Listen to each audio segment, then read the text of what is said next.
Evet, selamlar millet.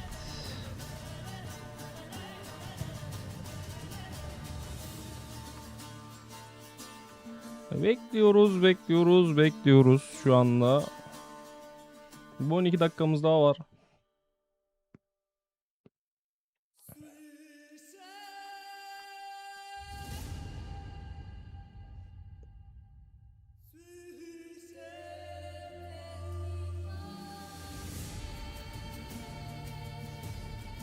Red Streams. Dur bakalım. Ha. Ben tam ekranı yapmaya çalışacağım ama.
Nam.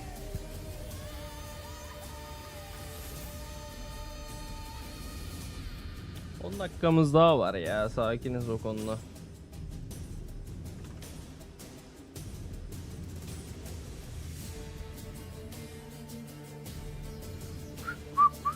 Ben hemen geliyorum hemen. Bak.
Geldim.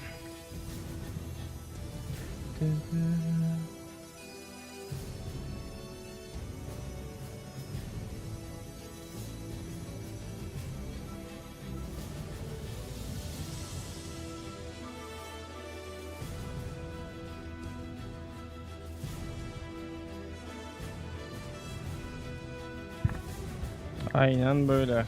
İzleyelim bakalım. Hadi az kaldı.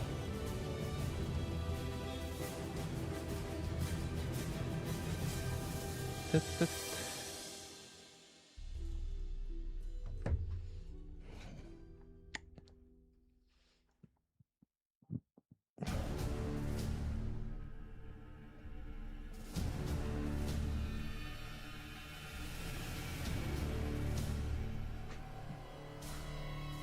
Bekliyoruz. Bekliyoruz. Daha 7 dakikası var ya. Blood and Wine kutlamaları olacak sanırım. Ne olacak tam olarak hiç fikrim yok. Ama Blood and Wine gerçekten çok bambaşka bir şey. Biz bu şeyi bitirdikten sonra zaten şu anki DLC'yi bitirdikten sonra Blood and Wine'e geçeceğiz. Blood and Wine bambaşka bir DLC arkadaşlar. Bambaşka bir oyun ya. Vallahi oyunu bambaşka bir hale getiriyor. Tosant var ya, Tosant.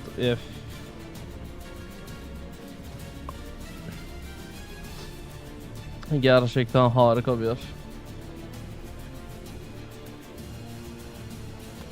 O yüzden Tosant'ı seviyoruz ya. 6 dakikamız kaldı. 6 dakika bekleyelim. Zaten sonra bir daha izleyip göreceğiz.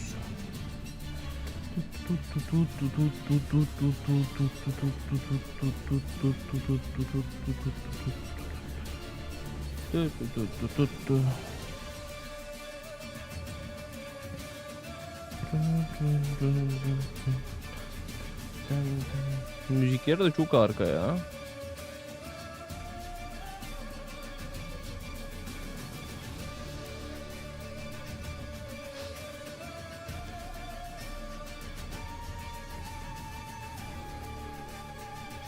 Sanırım şey kutlanacak. Blood and Wine'ın 10. yılını mı kutlayacaklar? Böyle bir şey. İnanın bilmiyorum.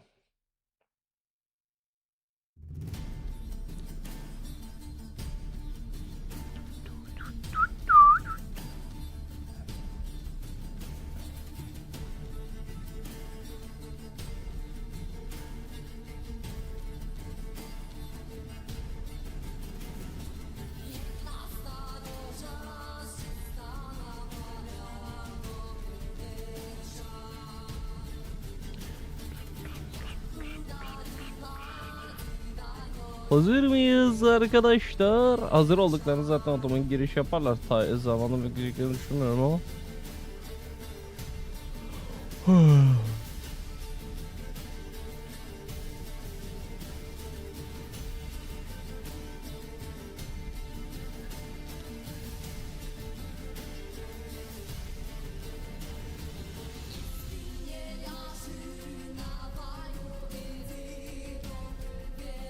Çok iyi ya.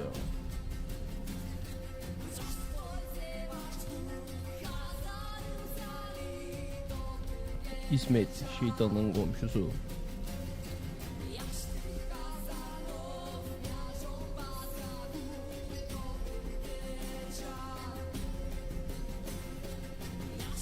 Hop. Hop. Tamam.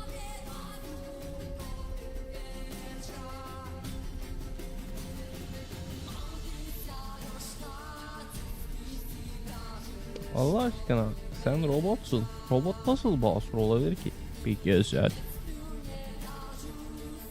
Hani ne veredini?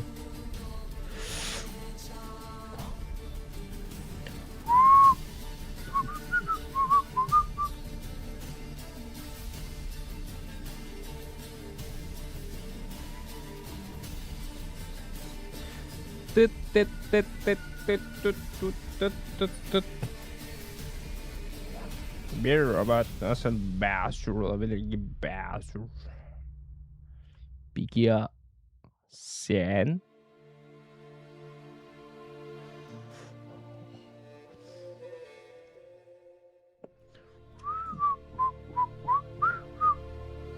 Geliyor, geliyor, geliyor, geliyor. Tony Stark bunu bir mağarada yaptı. Witcher 3. Witcher 3.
Az kaldı lan. Lan kardeş. Az kaldı lan kardeş. Az kaldı lan kardeş. Bam. Quedó.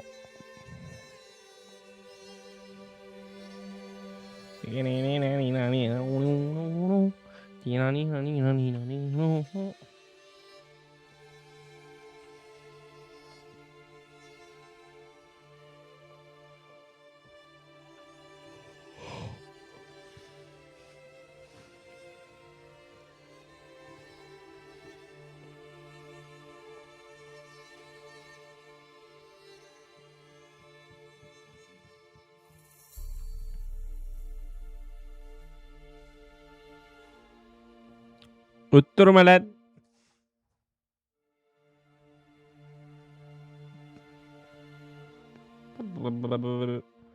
Bekliyorum ama çalmayacak biliyorum.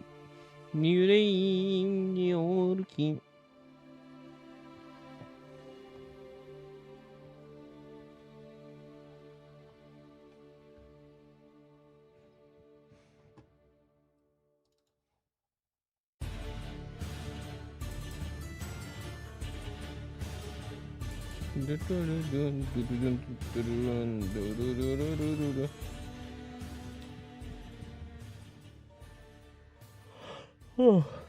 Evet beyefendi. Stream is starting soon. Hazır değiller hala herhalde. Ne bileyim.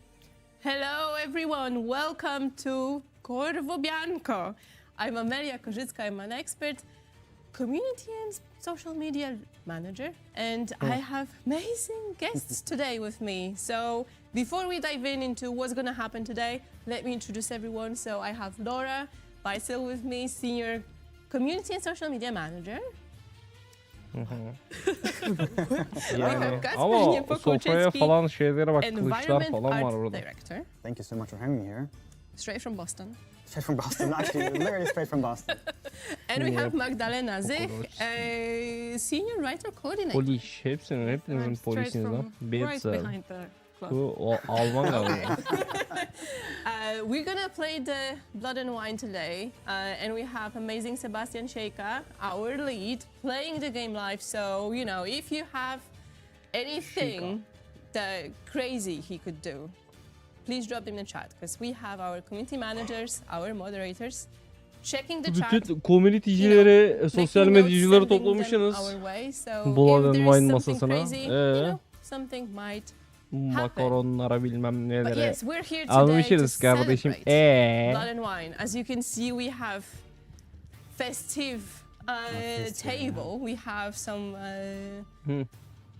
wine, Sweet treats. sweet Wine, we treats. have cakes, we have fruits, we have Herkesin More cakes. önüne şarap More koydunuz. cakes. Cakes, very very hungry here. And you know, we are in a house of Geralt. We have his armor, you know, Roach is somewhere here as well, so, you know, And the sword. crazy things might happen. Çeken lan Geralt evinden. And as Amelia said, we are live, so should you have anything that you want to ask us, now's the time to drop it into chat. We won't be able to get through everything, of course, but we'll do as best we can to get through as many questions as possible. And just before we actually dive in, we wanted to take a second to just say a really heartfelt thank you to everyone after the announcement of Songs of the Past yesterday.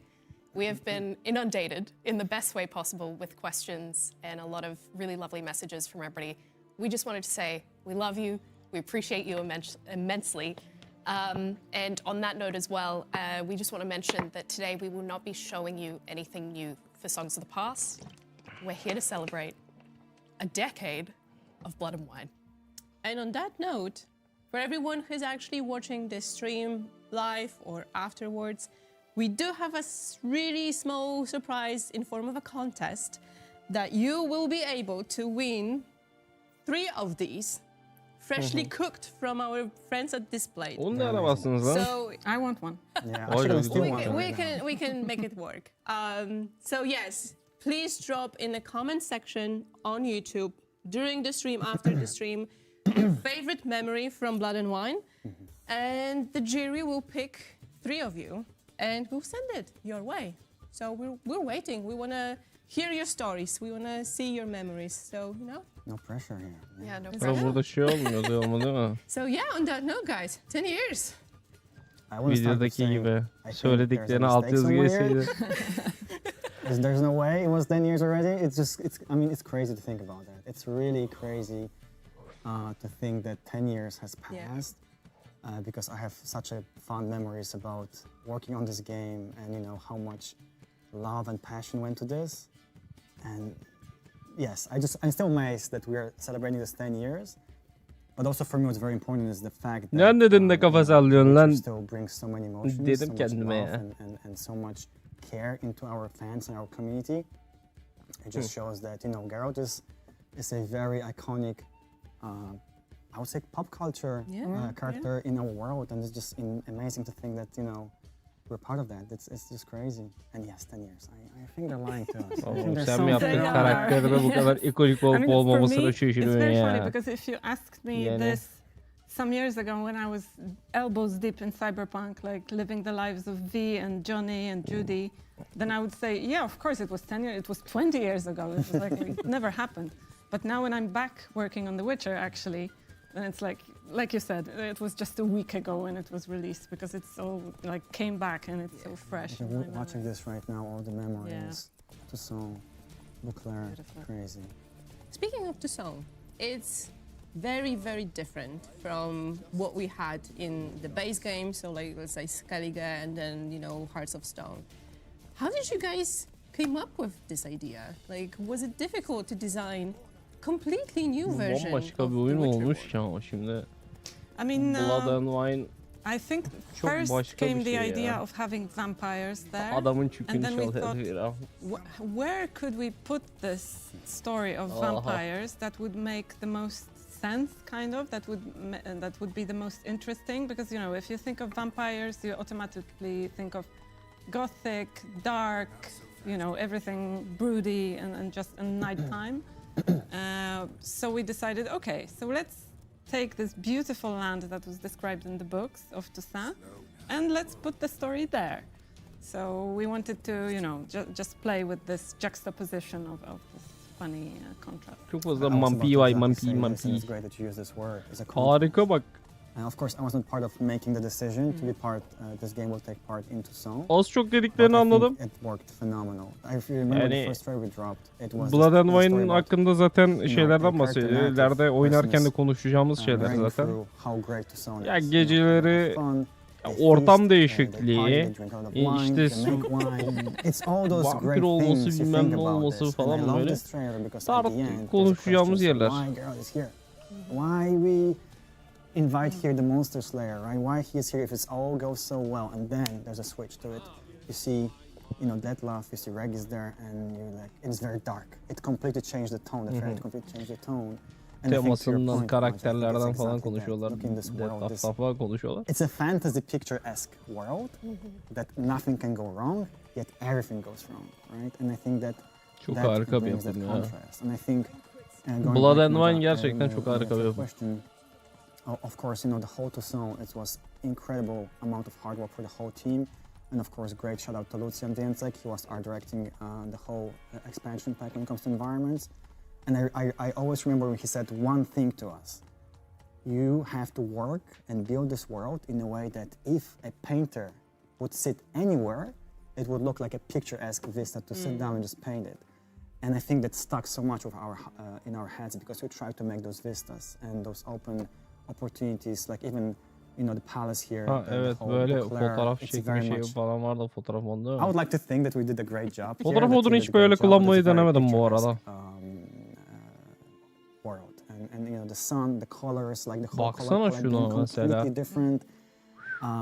It was this completely shift in what we try to do, and especially because, as I said before, the villain Havadan daha güzel görünüyor. completely sad, dark, and not that pleasant, let's say, Yeah. places to be. Yeah. Yeah, I guess on that, obviously the color palette, as you said, is so different.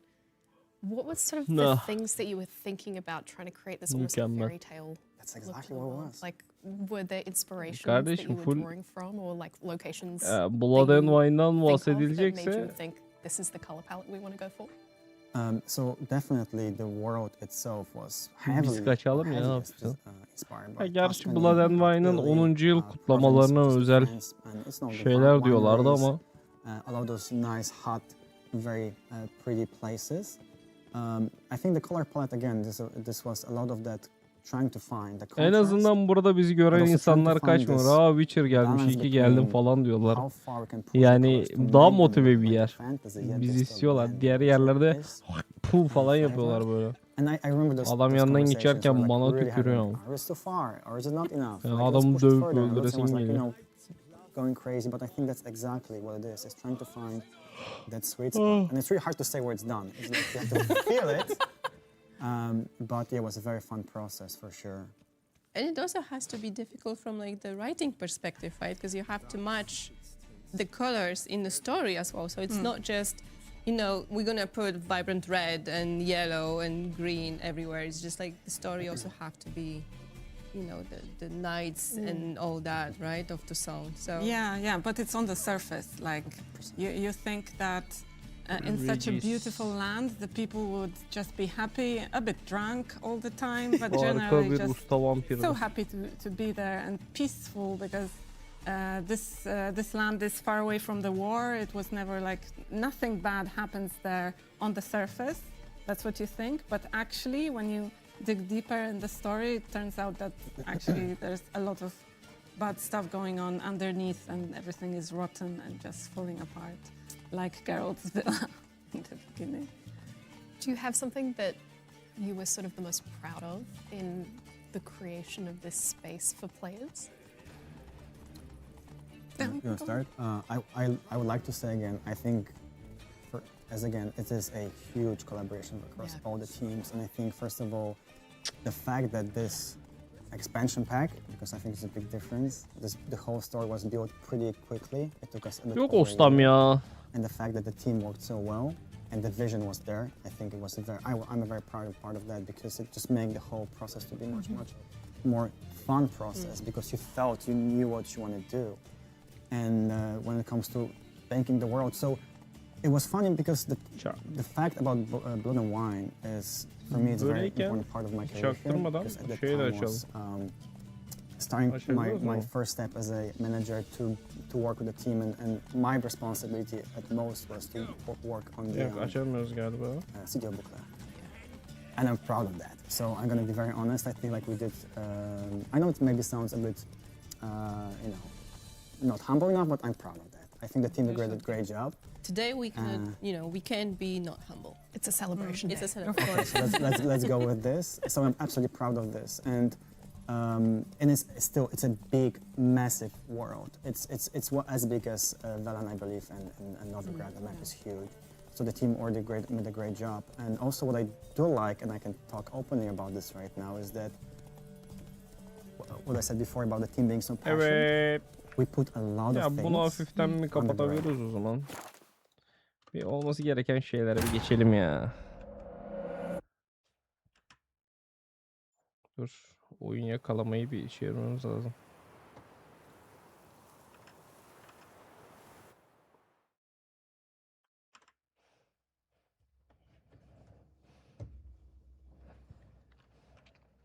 Biraz izledik de muhabbet çeviriyorlar. Çok sarmadı beni. Allah! Oha! Niye buradan başlattı? Aa!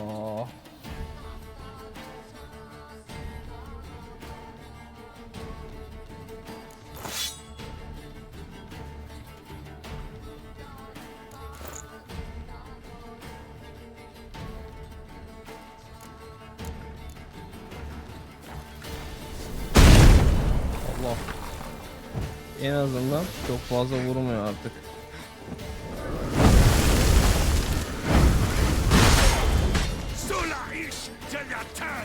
Sula iş derya telle.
El lan köpek.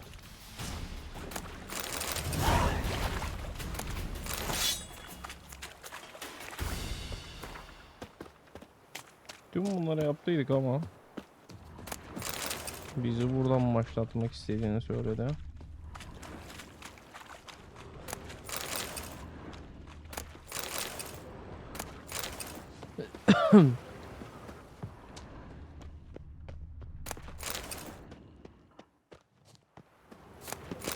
Şunun devamında bir şey var ama ben çok merak ediyorum.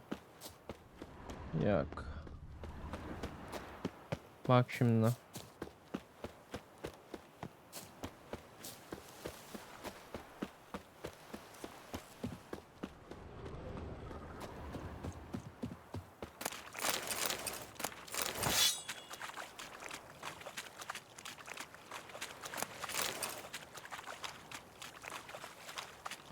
Bunlar köpek ya.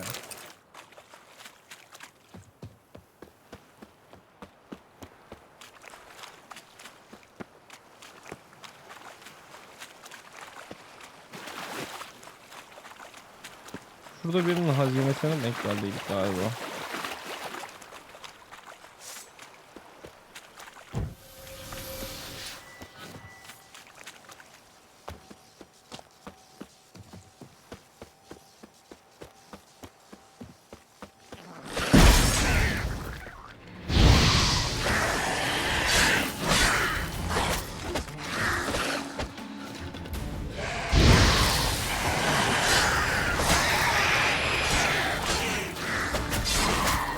Allah.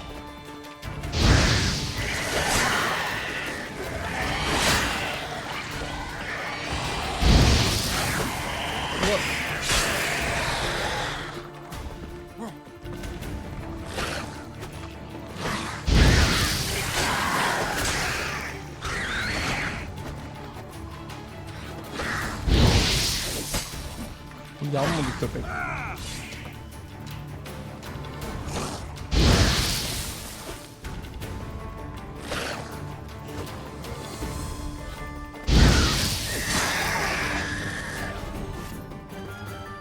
Yanacaksın lan. Ben sana yan dediysem yanacaksın.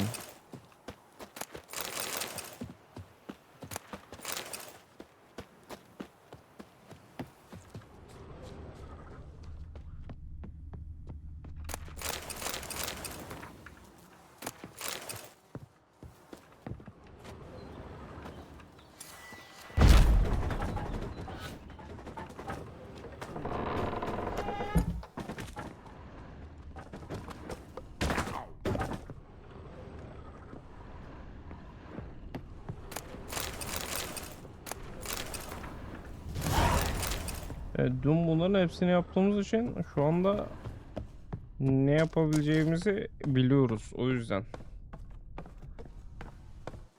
Şimdi şuradaki tekneye atlayıp doğru şu karşıya doğru gideceğiz.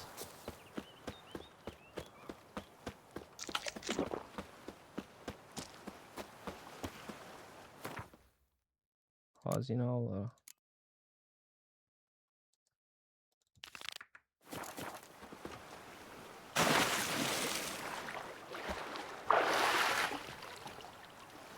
Çift sandık var.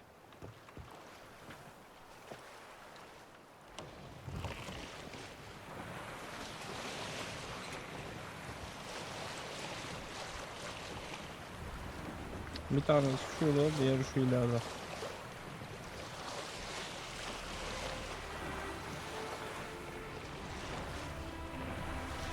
Şurada yaratıklar var.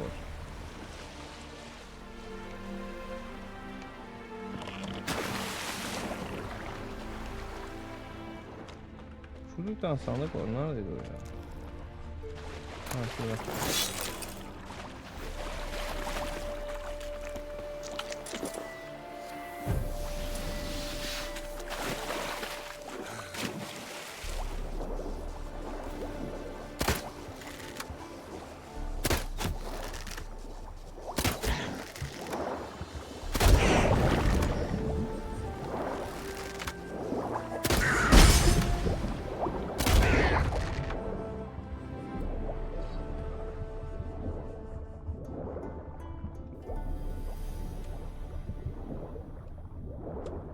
Ha şurada. Bulduk.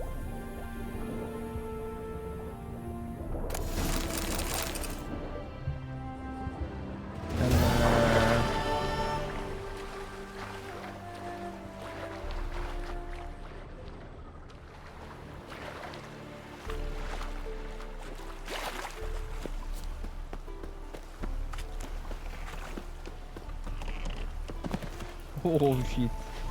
Harika atladım.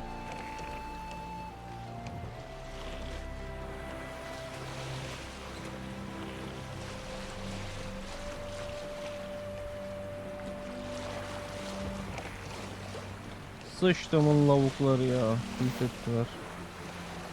Adamları ya.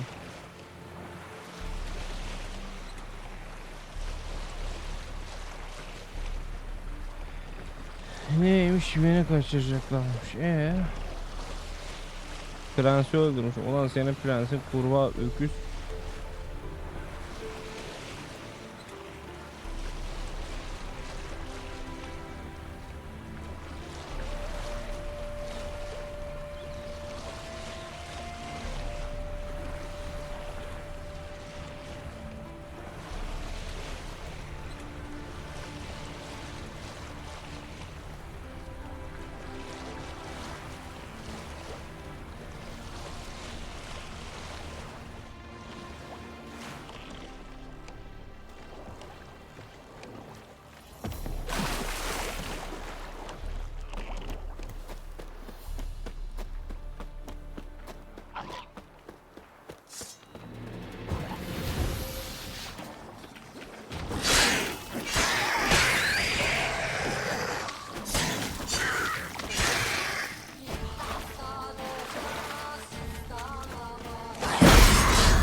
Senin vurdum bana işlerim lan. Öküz. Canavar yine. Bak burayı görmemiştik. Buradan gitmediğim için. Kim var orada? Şeye benziyor. Elemente benziyor.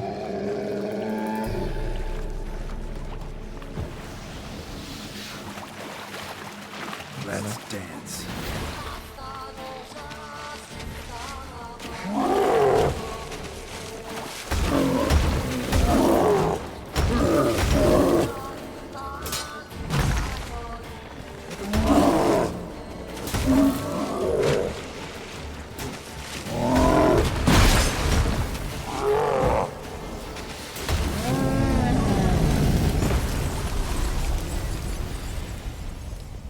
Evet golem kardeş.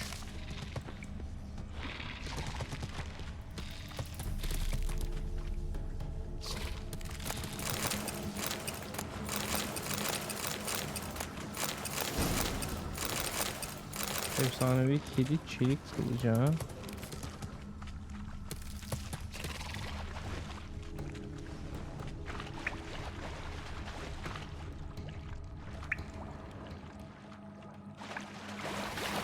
Buranın üstünde bir şey var lan. Gidip bakarız.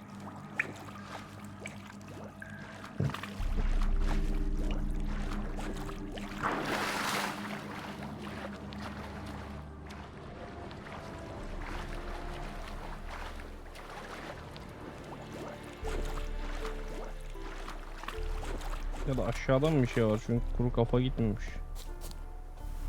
Bilmiyorum.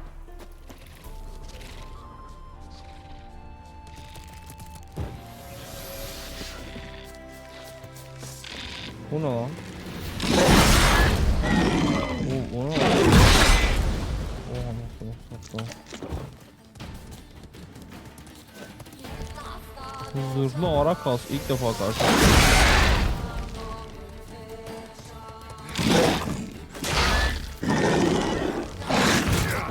Allah. Allah. Sıçtım.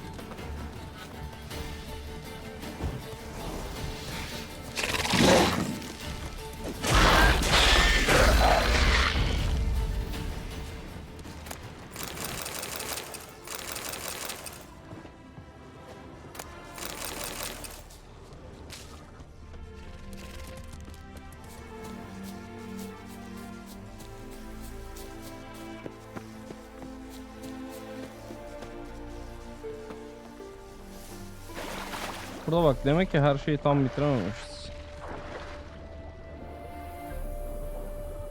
Eksiklik var ki mağarada her şey tam bitmemiş ha.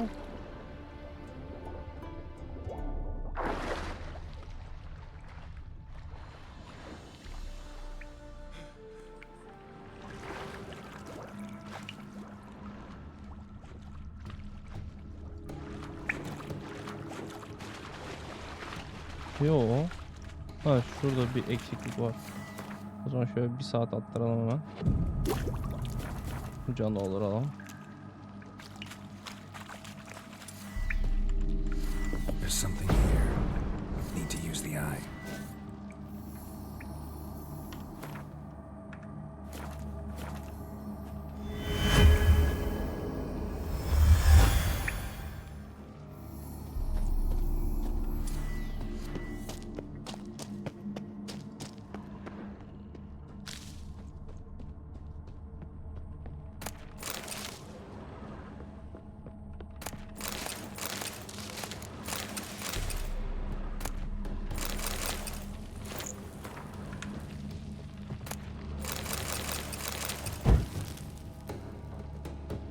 Sanırım görevimiz tamamlandı ha.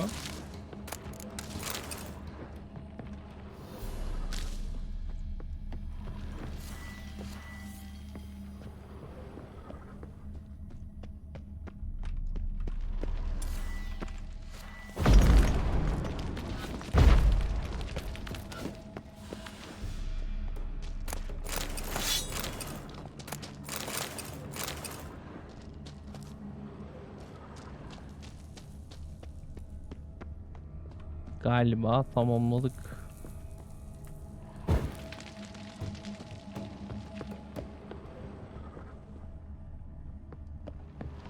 Herhalde tamamlandı.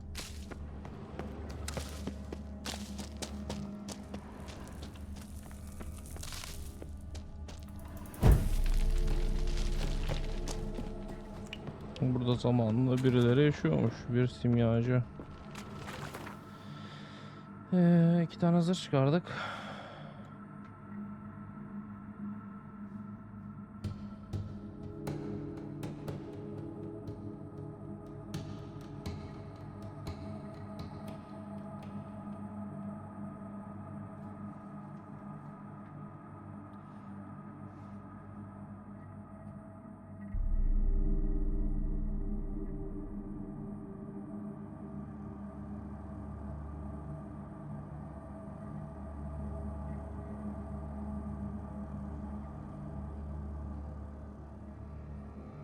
Şal hayalın zırhı.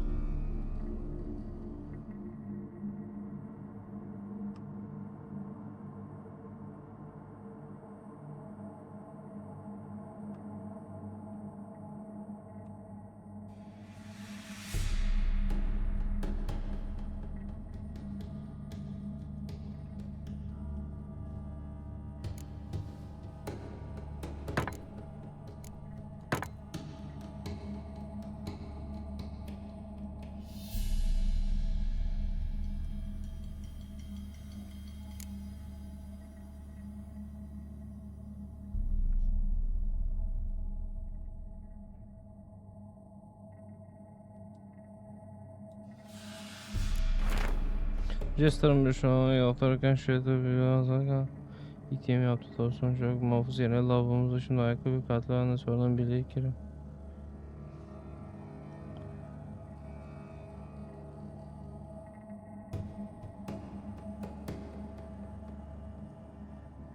Ha. Ha. Bu golem meğersem zamanla gelseymişiz. Bu golemden bu adamları kurtarıyorduk. Yanlışlıkla bu gerizekalı bu adamın yardımcısı şey yapıyor. Neydi onun adı? Demiş ki şunu yap. O da başka bir şey yapmış ve golem doğurmuş amına koyayım. O golemi yaptıktan sonra iş işten geçti.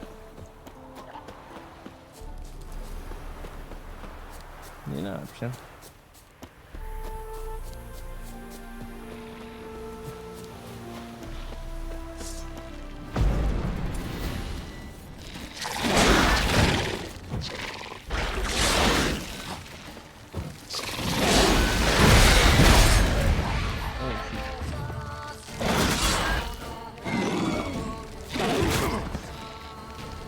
Çok hasar uzun kanka.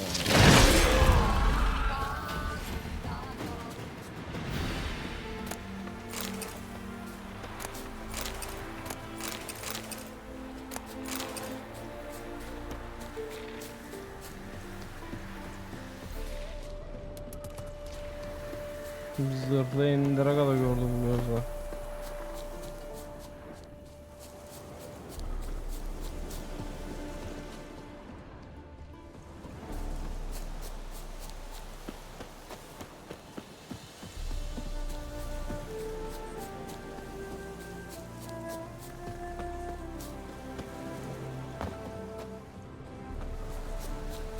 Yol takip edeyim bakalım nereye gidiyor.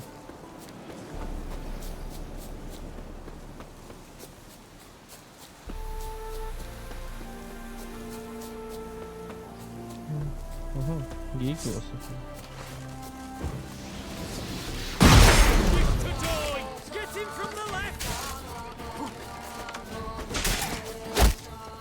Allah.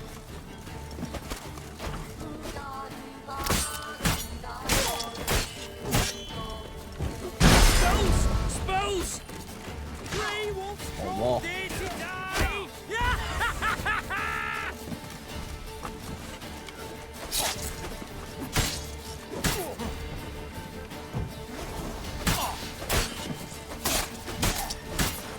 Faster, for fuck's sake! I've no chance alone! How do you wish to die? Death!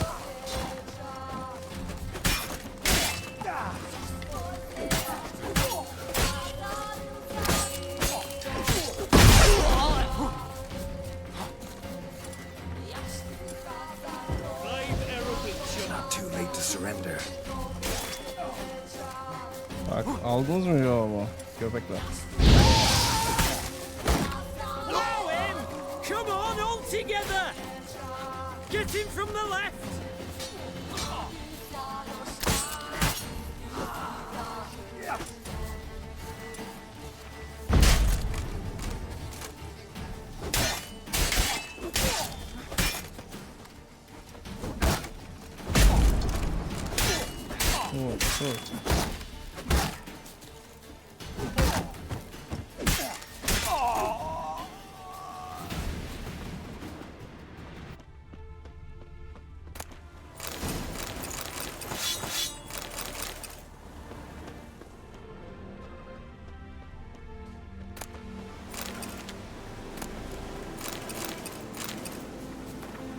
Azın sürme avlanma oluyor. Orada hayvan bol. Bunun iki dişi 8 erkek geyik.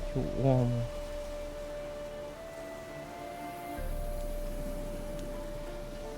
Ne kaldı var? Niye adamla öyle bir işkence hevesi kurdunuz ki siz kötü insanlarsınız ya.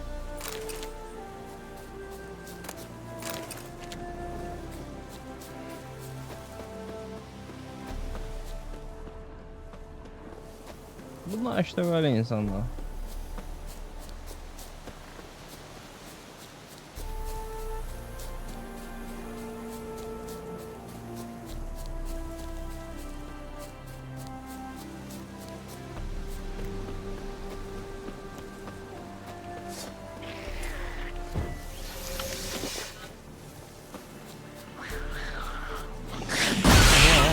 Bebelere bak.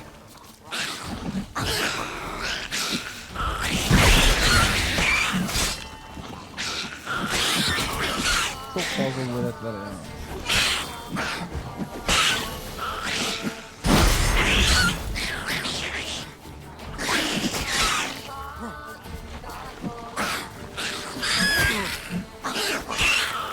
Taklacı verdim misin sana?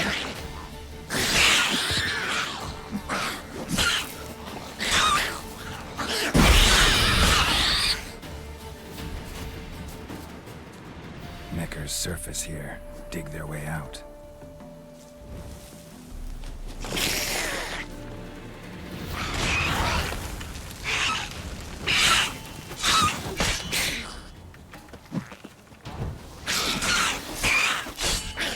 Sen baş ne kâr mısın o?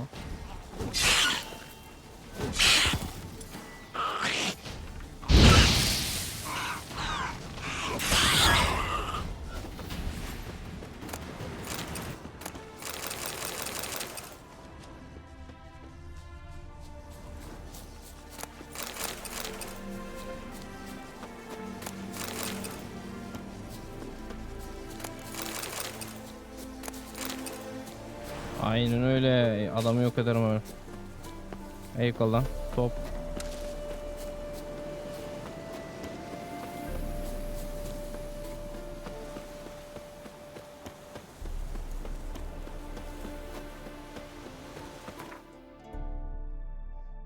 Normal yola mı geldik sanırım?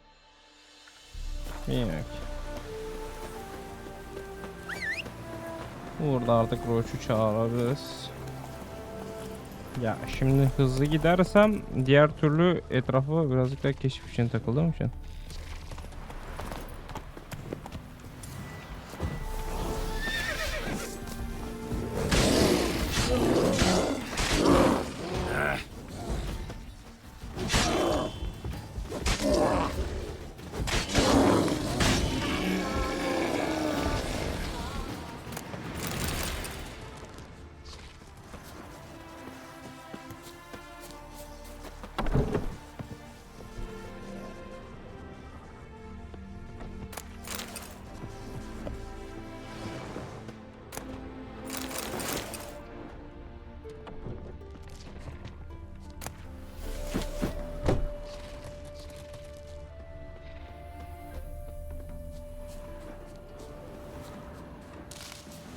O kadar korunacak önemli ne var ya?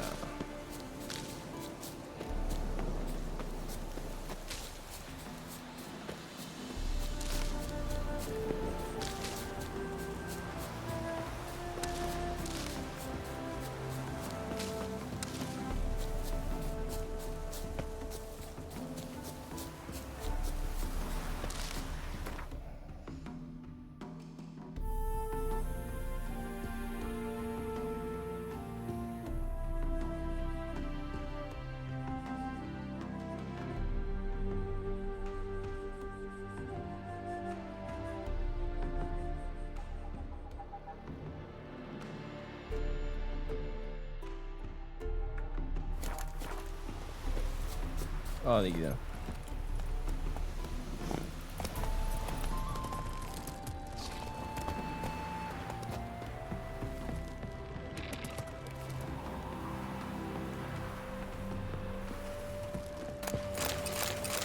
Belki bir şey vardır. Ne bilebiliriz ki?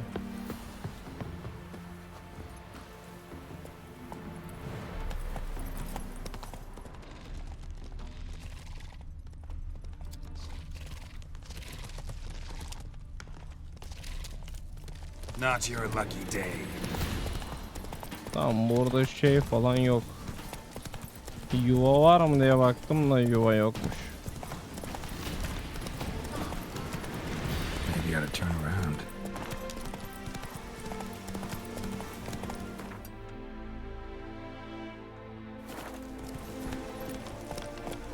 Tamam, burada sadece şeytanlar oynasın. İsmet'in komşusu zaten.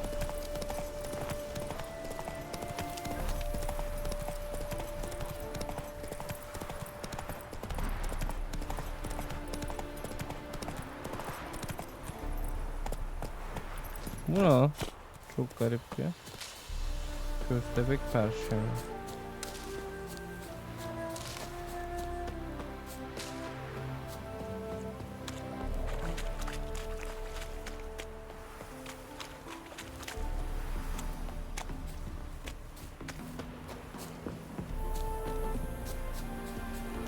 Selamünaleyküm. Lan birileri.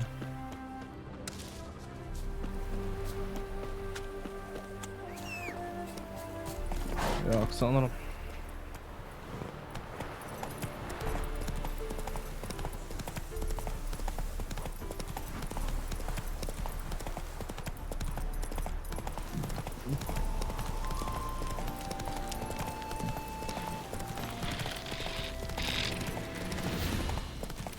Canavar yuvası yoksa ilgilenmiyorum ya çok.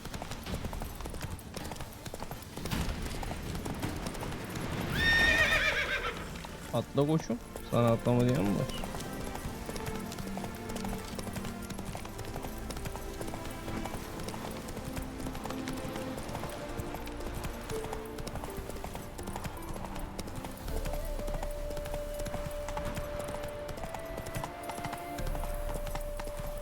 How's the work going? Prepare.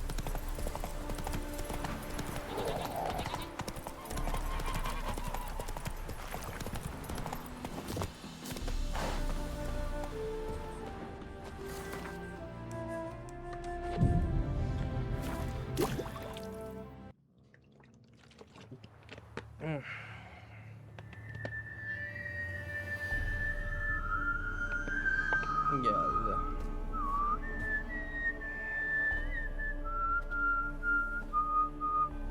I knew you'd come. You a soothsayer? It matters little who I am. Your escape, I made it possible. Previously, Yennefer, you found her thanks to me, so you feel you owe me. Memento you gave me. Pretty effective reminder. That is its purpose. Incidentally, I find it quite funny how even the most rotten scoundrels have this inner compunction to repay debts of gratitude. Humans, elves, dwarves, all races. You really must explain that to me one day. As for the here and now, tell me, how'd you manage with your theories?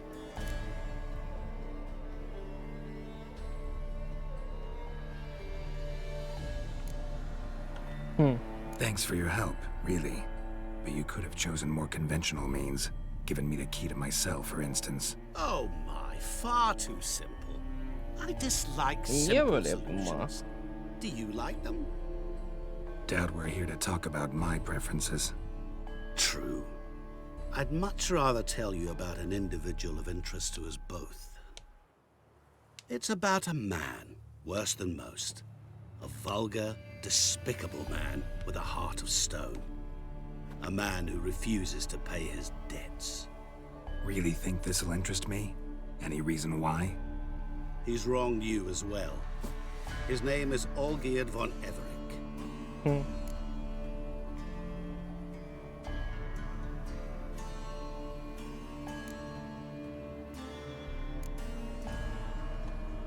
What did he do to you?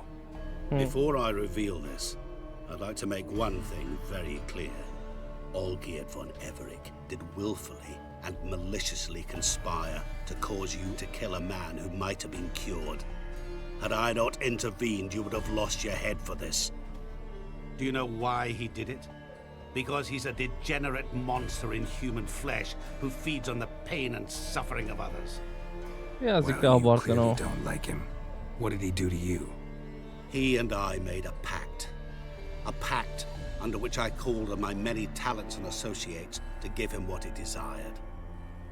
And now the time's come to pay. Yet, he shirks his obligation. Need me to collect a debt? I'm not some hired muscle. Muscle is not what this requires. It needs a soul intelligent and clever. An individual who Sen fears no çakal dare. balonsın ya. Someone like you. Pure flattery, that. Of course it is. After all, I am a traveling merchant. But make no mistake, I've many interesting wares on offer. Wares like? Surfeit. Abundance for the body and soul. You will lack neither food nor drink. As a witcher, you might desire weapons supreme. I can offer you those you dreamt of. Your body, agile as never before. Your mind, faster than lightning. Romantic prowess to charm all womankind. But above all, Sure sounds generous. And all that for my help with one small matter. Won't want anything else from me? just one. Honesty. What did you do for Olgierd? In some sense, yes. Olgierd appeared at the break of dawn, gaunt as a rail, his shirt mothy. Seemed to have naught but the sword at his side. It quite pained me to look at him. He asked for help, and help I gave. Made him a rich man, successful, esteemed. He is who he is today, thanks only to me. Bir de ölümsüz yaptı tabii, And söylemiyorum ama. afterwards, he turned his back, shunned me, sends me off when I dare ask for payment. Even sicked his hounds on me once. Sanki He's üstesinden thus left me gelemeyecek no o. option but to invoke the terms of our pact. And that is where you come in. How much does he owe you? Gentlemen don't discuss coin. Need to know the details if you want me to get my hands dirty. How much? 1,000,000 crowns? 2 million? I'm no usurer to lend coin for interest. No. What Olgierd owes me is far more personal than shiny things that clink. As much as I regret it, I can say no more. I must respect his privacy.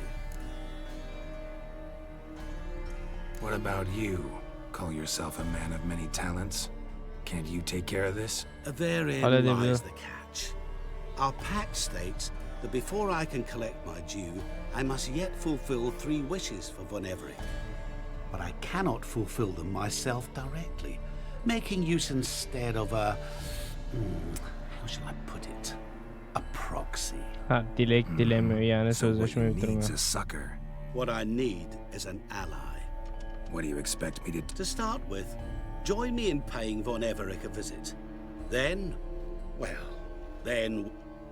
I believe, however, that all will end well. Right. Specifics now. Thought Olgierd... He does. He may ask 3 things of us. Tamam, ediyorum. Fine. I'll go see Olgierd. That is all I am. Now remove the debt. Naturally. Just as soon. Go. You will not regret it. Another debt to collect. Perhaps.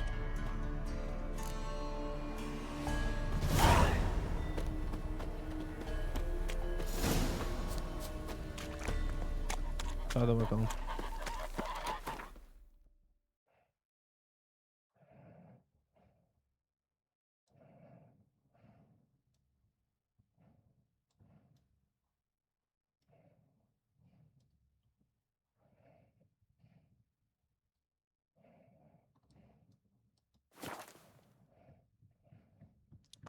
Gidelim, gidelim, gidelim, gidelim.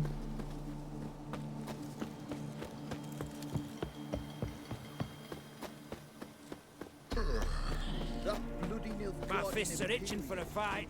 Plow it. Ya. Plow it all.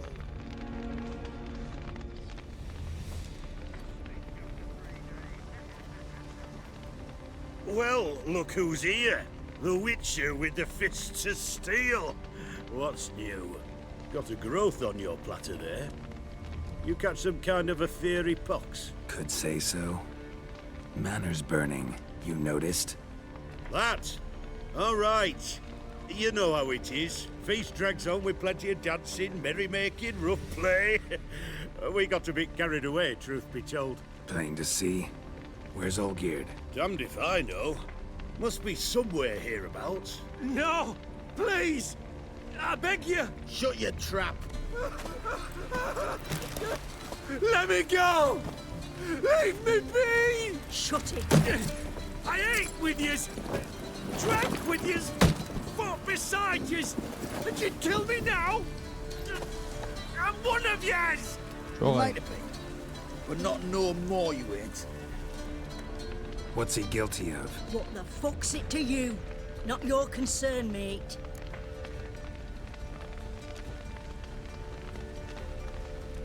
Whoa, nerves a little raw? Why? You deaf! Get the fuck out of here, freak! All I want is to know what exactly is going on here. Well, you're not gonna know. Sod off. I'll leave as soon as you tell me. Aren't you a thorny prick up the arse? Ataman said to kill him! Got your answer. Happy?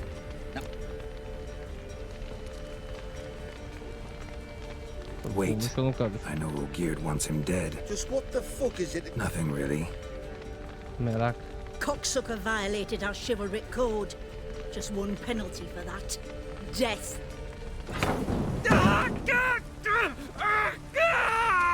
What is this row? Are you not done with it? My ears wither from the screams.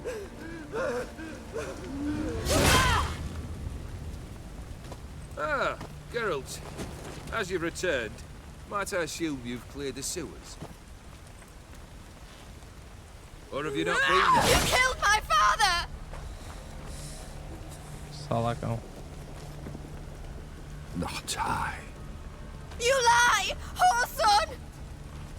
That man killed him. Alone. Unbeknownst to me. Out of fury, for your father refused us hospitality. For this willful violation of the chivalry code, he was summarily executed himself. Anything else I might do for you? Take her away.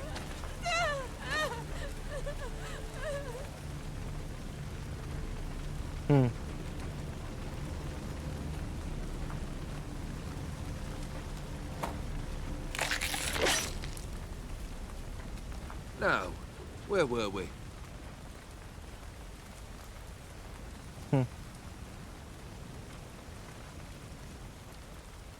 Really necessary, that whole show? Ah, show? Come now. A man must display some madness from time to time. Helps him feel alive. Dare say you know what I mean. Judging by the mark on your face. Know what this is? I cannot be certain, but I've my suspicions. That's a dangerous man you've chosen to deal with, Witcher. Mükemmel. You're immortal? Depends on your understanding of the term. Indeed, I cannot be killed. But it's not at all what folk imagine. Not dying does not mean eternally living your life to the full. So it's a curse? A curse? No, wouldn't call it Ne that. dili? I'll put it this way. You must be careful what you wish for, lest your wish be granted. For there are consequences. Not sure I follow. You know very little can hurt you. So you take wild risks.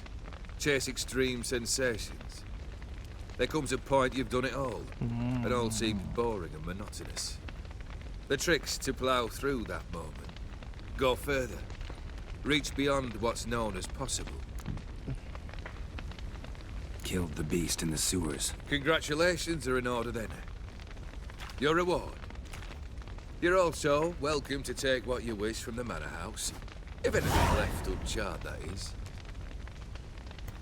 Was it a tough fight? I sliced its gut open, and it turned into a man. You know that would happen? Of course he did. He'd never have dragged you into this elsewise. Gaunter Odin. Come to cast aspersions? No. I've come to collect a debt. You know you first must... Grant you 3 requests, by proxy. I present to you my champion, Geralt of Rivia.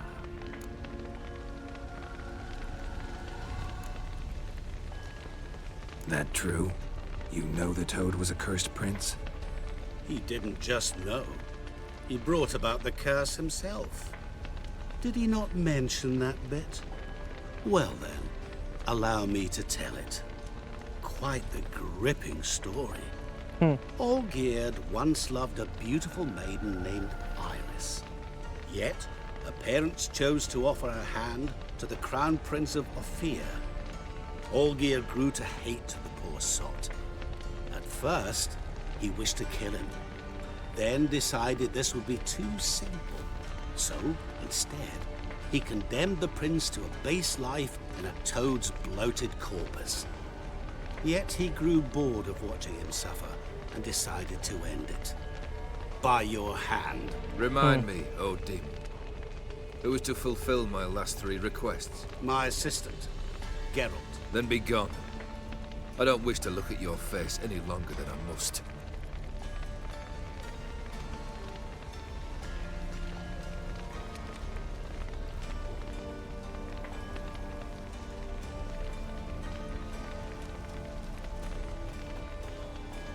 Come. Where to? The stables. My men are preparing to depart.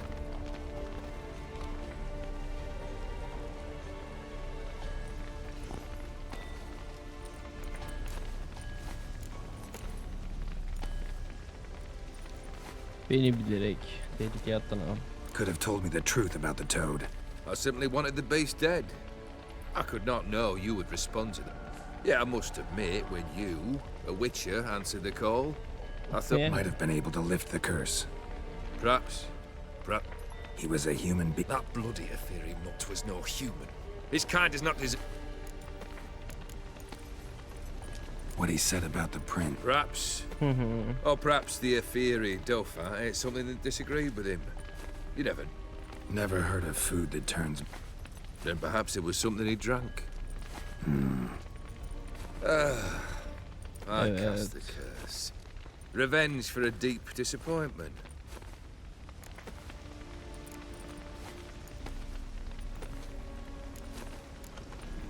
This thing. You already are, I fear.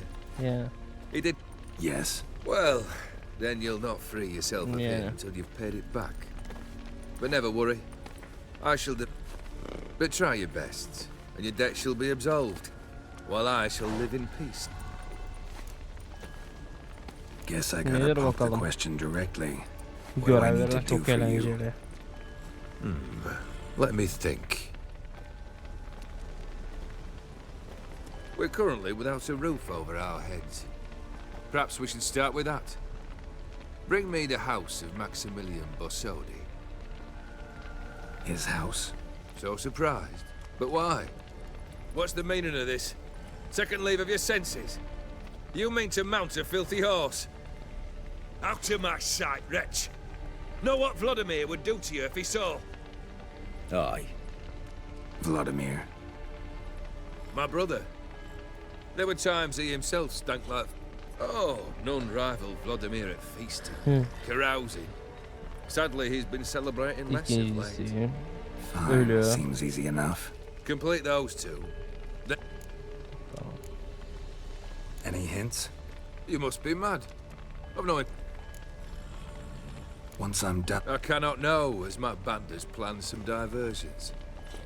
Fine. Okay. The brother shouldn't be too hard. But the house? How am I supposed to bring him a house? Actually, the opposite. I wouldn't worry about the house. The brother will be the tough bit. Beni beklemen ne kadar ince. You waited for me. Nice of you.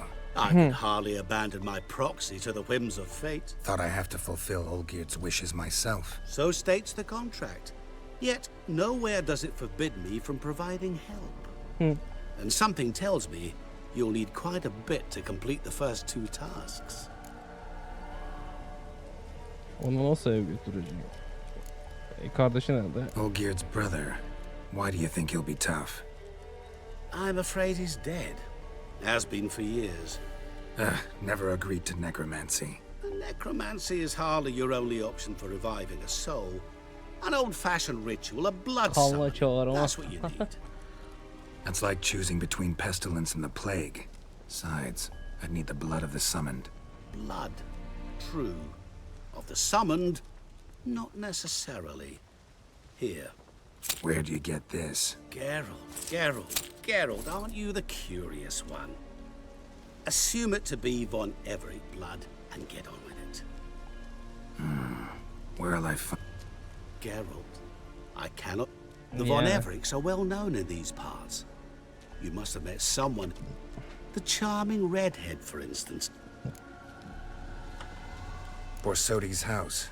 Hiç fikrim yok. The only Borsodi I know of are... Heard of it. My swords almost got auctioned off there once. Auction was held in Novigrad, though it was a while. They must have relocated. You just might get an opportunity to... Fine, I'll go there. Then what? How should I know? Oh, and take plenty of coin.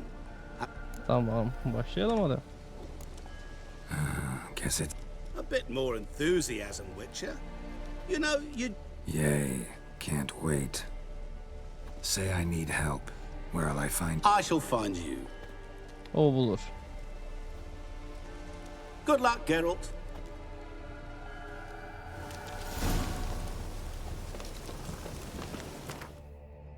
O bulur.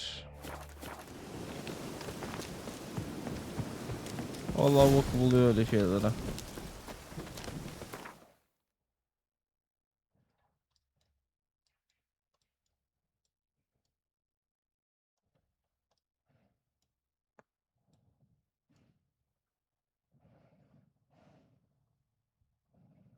Oxenfurt limanına gidelim.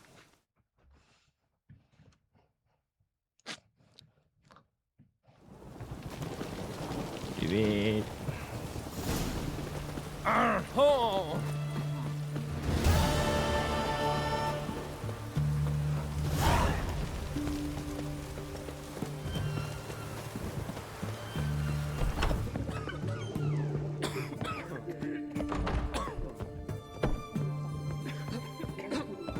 Kolay gelsin.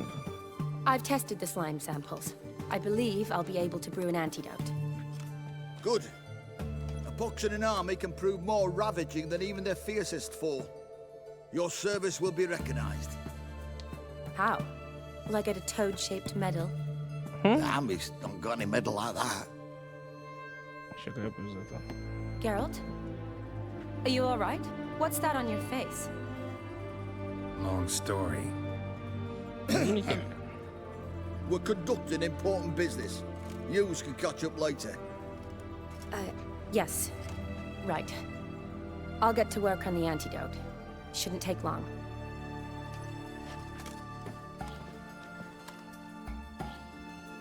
Tasty number, that medic. Not like a scholar at all.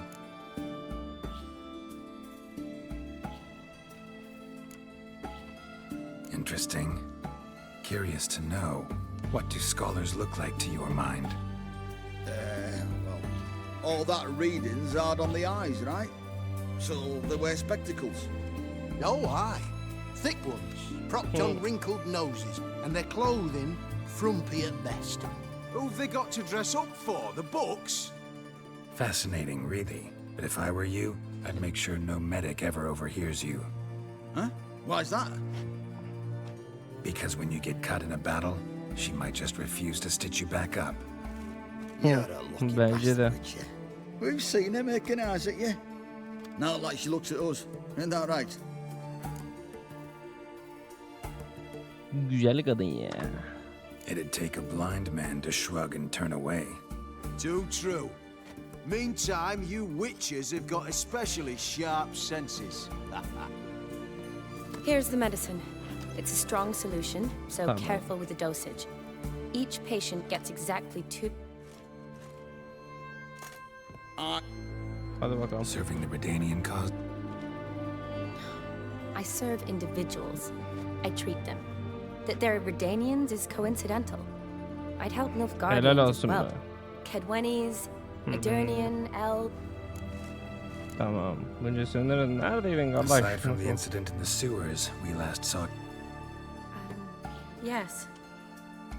feels like a century ago. Where have you been? What have you been doing since? Well, I left Vizima and returned to Oxenfurt, proceeded to finish my doctorate, and then opened a practice.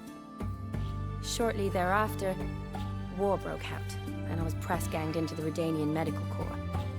So what now? Radovid's dead. But the war's not over yet. The chaos continues. I'm still very much needed. Yeah. Though I can't complain. At least I live at home. Nasıl Though olsa. I must always be ready, for at any time the Redanian... İşkolik. Shani, I'd guess this wasn't a social call. Anlat. Is it at all related to... and you must... Anlatalım bakalım. where do I start? All right. Monster in the sewers turned out to be a giant toad, and this toad was actually a prince, and Ophiri wanted that. And I'm a Kaviri Duchess. It's the truth, uncolored, I swear. When I killed the toad, some Ophiri soldiers led by a mage showed up, captured me. Man named Gontaro Dim freed me. Who's this?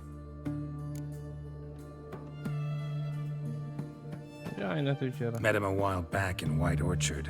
At the time, he claimed he dealt in mirrors. İnanmama seviyesi. Mirrors. Buy one from him that grants your wishes? Something like that. He helped me out of a bind. Now he expects me to fulfill some nobleman's wishes in return. First one's to summon the ghost of his brother, then show him the time of his... Amuse a ghost? Not my chief concern at the moment. Gotta find... But that's necromancy. It's extraordinarily... Odim told me how to do it. No sorceress or necromancy involved. Gave me this. Concoction that summons ghosts. I'll need a censer too. No, that can be arranged. They keep one in a storehouse at the... Yani. Thanks. Don't mention it. Neither do I, but I don't really have any options. Gotta summon that ghost. I understand. Olgierd von Everek's brother. Von Everett? In my third year at Oxenfurt, we had to choose an elective. My options were Pearls of Wisdom from the Hierarchs, or Famous Redanian Dynasties. I chose the latter. Here it is. Helal olsun bu. Von Igrid, Von Estiken, Von Everett. It says Olgierd had a brother named Vladimir. He lies in the family crypt near their manor. Thanks. Knew I could count on you. I'm off. The crypt's described as quite a work of art. I'd love to see it. Tamam. Hadi gidelim.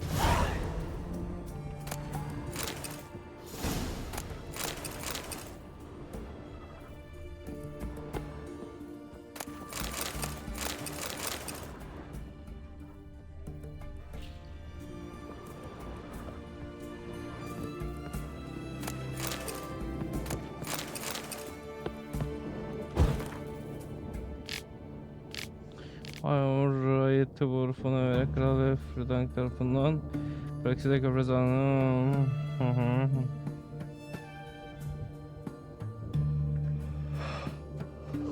Anladım. Why? Shark continue along.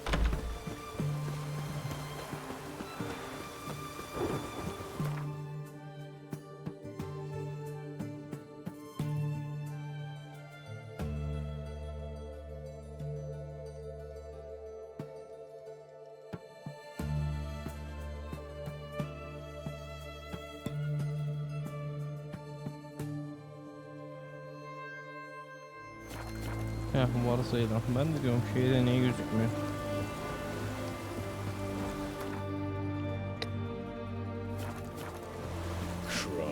Tam olarak nereye gideceğim haritada gözükmüyordu. Merak ediyordum. Heh, bak şöyle şimdi gözüküyor. Ona vererek malikanesi.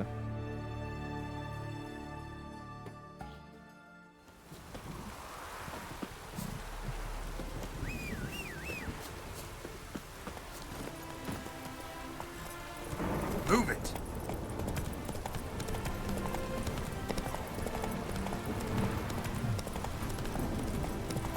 Malikanenin şeyleri de iyi ya, görevleri de iyi diye hatırlıyorum.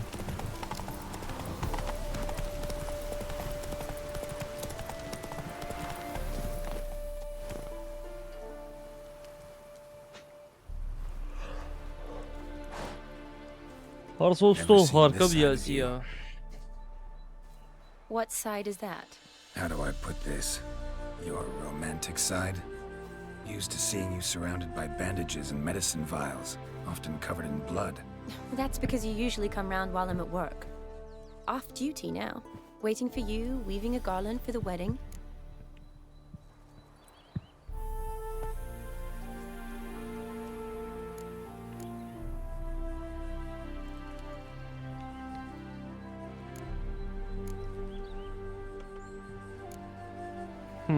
Nimble hands you got there. I should hope so. I'm a surgeon. Think I prefer you using them this way. Less blood? More beauty. There's a beauty to surgery, I assure you. I know. Just out here, in this landscape, it does more for me than in an operating room. Remember to bring the sensor? Of course. Some soldiers nearly caught me slipping it into my satchel. Wasn't sure what you needed it for. So I also took a mix of amber, aniseed, and juniper. Thanks. Shall we? Let's go. The tome was spot on.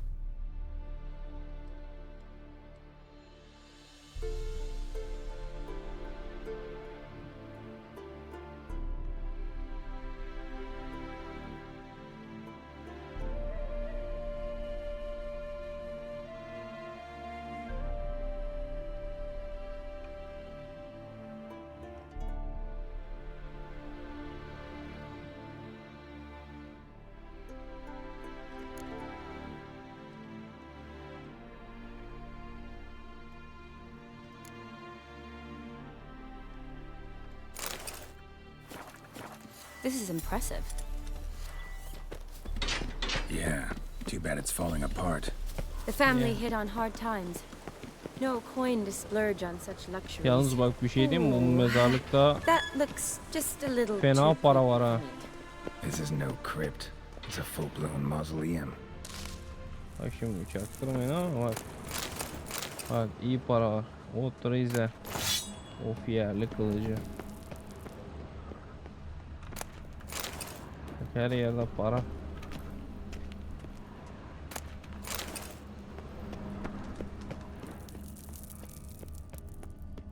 Wraiths. Knew this wouldn't be easy.